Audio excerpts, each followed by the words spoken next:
kırmızı rengin. Culağa yelek götürüp rengin. Alnımın ortasını nişanlar.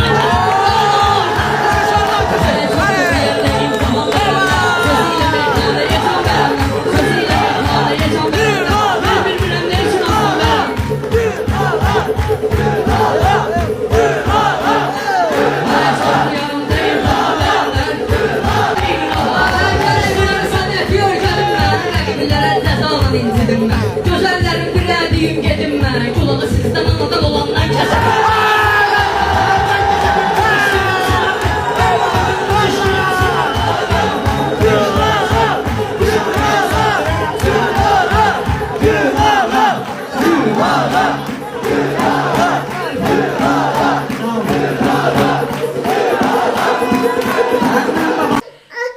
Değerli izleyiciler, bildiğiniz kimi Miray balamızı bir neçə aydır ulserativ kolit xəstəliyindən müalicə etdiririk. Bağırsağındakı sancılar təbii ki dözülməzdir.